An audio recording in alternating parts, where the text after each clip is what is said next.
This is Sean's Take on Things. I am Sean Redmond. Today my take is on Death and Other Details, Hulu's new series that dropped its first couple episodes. This particular video is about episode 1, entitled Rare.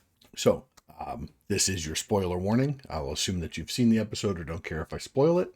I will also use clips from the video, as is allowed under the fair use provision of the copyright laws of 1976. Let's dig in.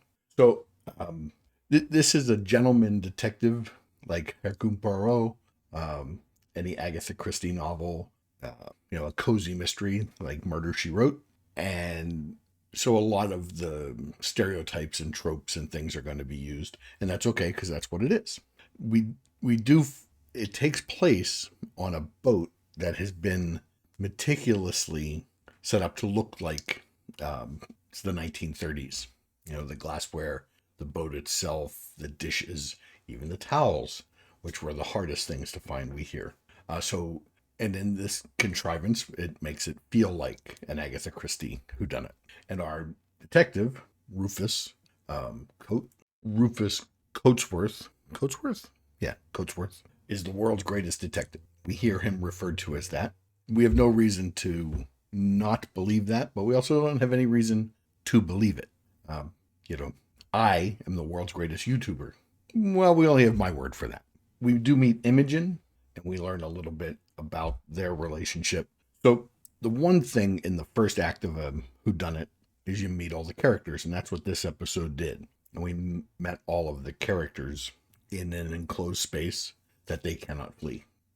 In this case, a boat, a ship. So Imogen witnessed her mother's death when she was 10 years old. And Rufus was the detective brought in by the Collier family to investigate her death. She blew up in her car in their driveway. For anybody looking, she was blown up in a Volkswagen Carmen Ghia, one of my favorite cars ever built. So a few things before we start unpacking some of these other people. Why, even though Imogen was a friend to the Anna Collier, the daughter, why would they take her in just because her mother blew up in their driveway?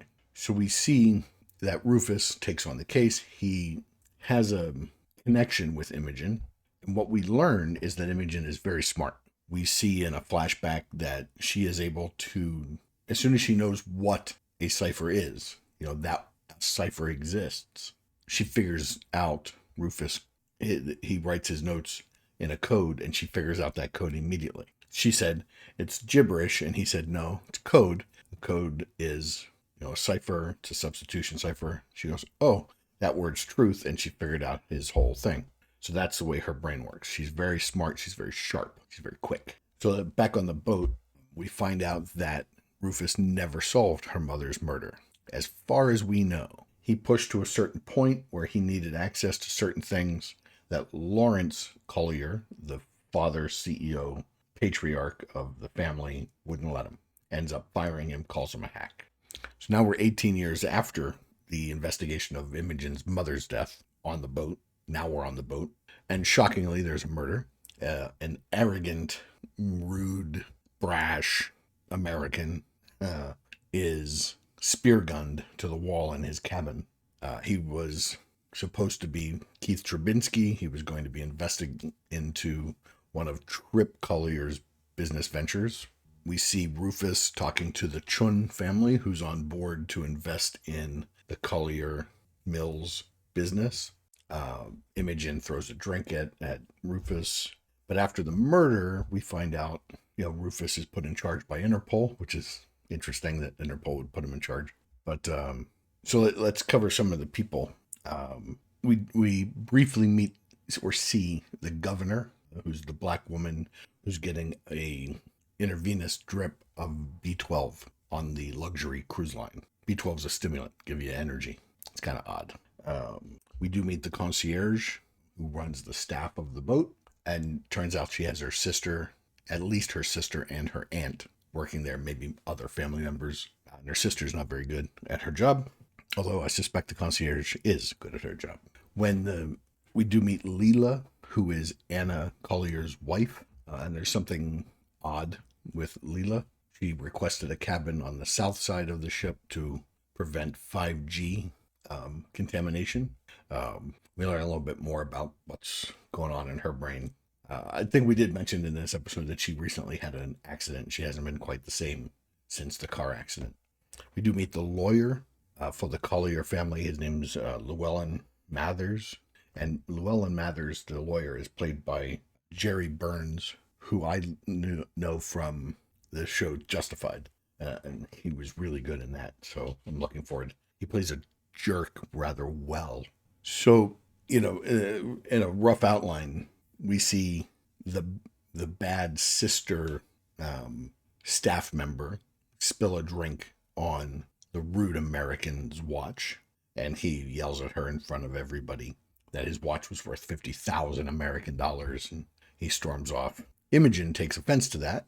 She's a champion of the underdog, and she goes and gives him a piece of her mind, and he tears her apart as well. Not real violently, but quietly. But he nails her pretty good. She says, "Yeah, you got me figured out," and walks away. But we find out that she stole his room key. And in the middle of the night, she goes to his cabin, uses the room key to get into the cabin, and breaks the $50,000 watch. Steals money out of his wallet and leaves. When she leaves, she does see the camera and just, goes on about her day because she's protected by the Collier family. Turns out before breakfast, cleaning staff, who ends up being the aunt of the concierge, goes in and is cleaning the cabin and finds Keith Trubinsky spear-gunned to the wall of his cabin. He's dead. And so Rufus is put in charge and begins investigating. So they gather all of the staff, and he begins questioning all of the staff, all of the passengers, and he begins questioning them one by one. After Imogen throws the drink at Rufus, she's escorted out of the dining hall by Jules, the head of security for the Collier family, or the Chun family, sorry. And they end up going dancing, drinking, and spending the night. And Imogen is such a practiced thief that without setting him up, she just pays attention, and she saw him enter his code and now knows what his code is. So after the murder is revealed that Keith Trubinsky was murdered, she knows that there's video of her going into his cabin. So she goes to security, uses Jules's code to go delete the security footage to find out it's already been deleted. She goes back to her cabin to find Rufus waiting for her. And it is hinted at that Rufus is in fact still trying to solve Imogen's mother's murder. And he thinks they may be connected, that it's not an accident that the two of them are on that ship together and that there was a murder.